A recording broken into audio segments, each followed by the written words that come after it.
Dear students, आज का हमारा टॉपिक है kinds of public expenditure. Public expenditure has been classified into various economic categories.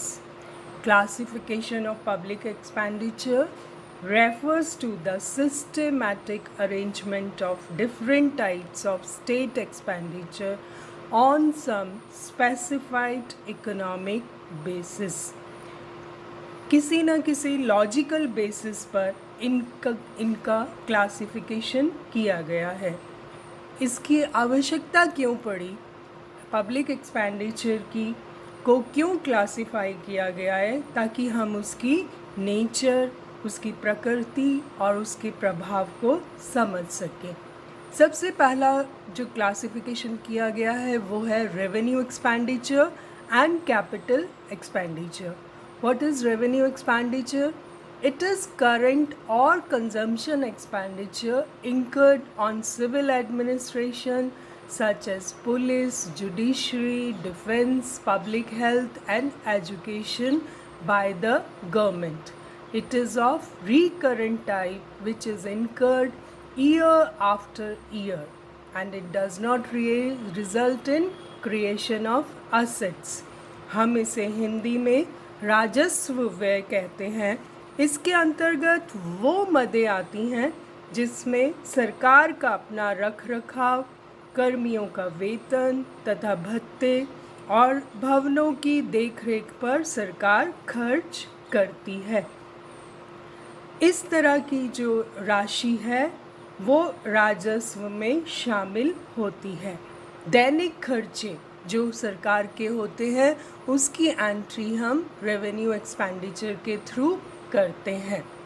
Next is capital expenditure जो कि पूंजी व्यय कहलाता है, जिसमें सरकार अपनी परिसंपत्तियों में वृद्धि अथवा देयताओं में कमी लाती है.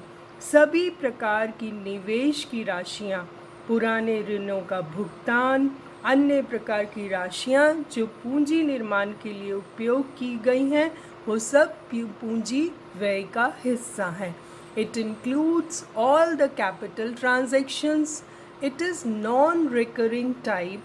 Investments in shares, loans and advances granted by the central government are part of this.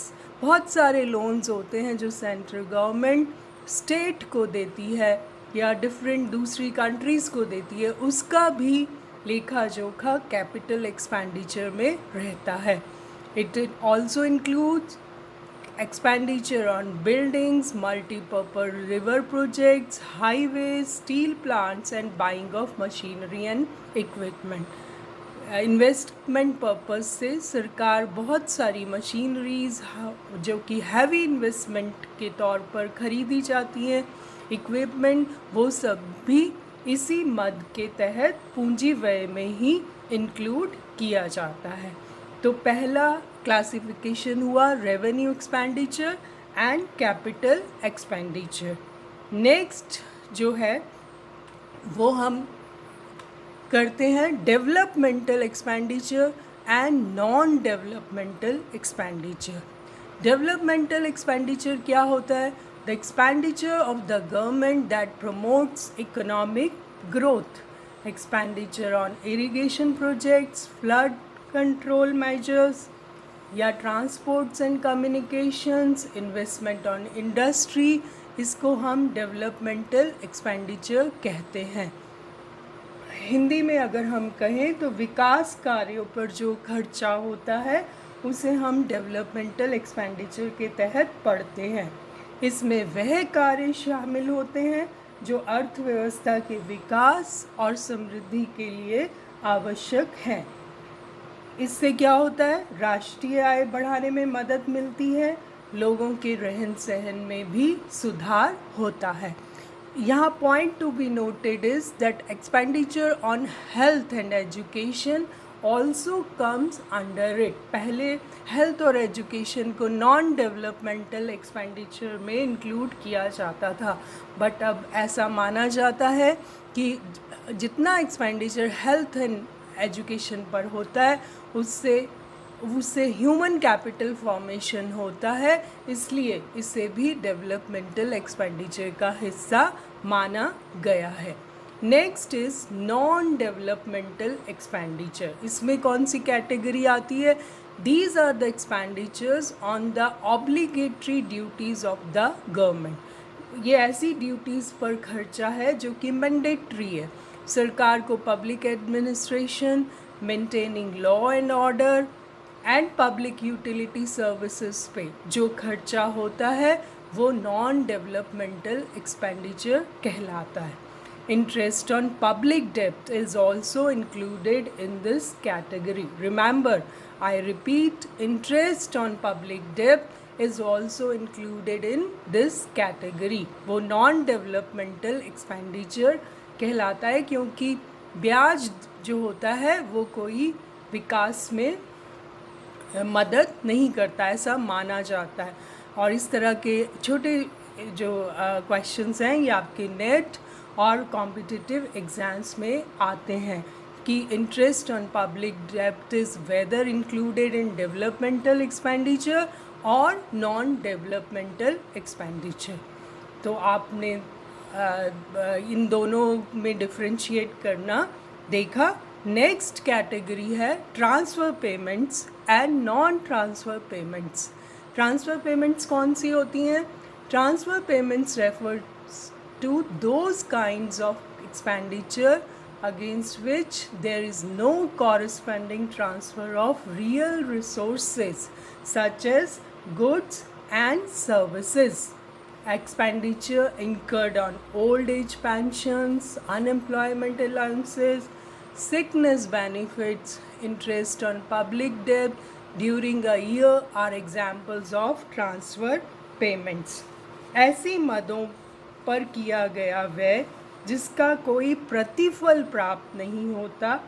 कुछ व्यय ऐसे होते हैं सरकार के जिनसे ना तो कोई सरकार को गुड्स मिलते हैं उसके बदले में, ना सर्विसेज, उसको हम ट्रांसफ़र पेमेंट्स कहते हैं। और ये क्यों किए जाते हैं? क्योंकि समाज में एक विशेष वर्ग या समूह वाले व्यक्तियों को मदद पहुंचाना होता है या लाभ पहुंचाना होता है, तब ये ट्रांसफ़र पेमेंट्स की जाती हैं। और इसकी खासियत ये है कि ये व्यक्ति स्वयं आगे होकर इन सुविधाओं का लाभ उठाते हैं। जैसे कि जिसे ओल्ड एज में है वो ओल्ड एज पेंशन के लिए अप्लाई करता है, जो अनएम्प्लॉयड है वो अनएम्प्लॉयमेंट अलाउंस के लिए अप्लाई करता है।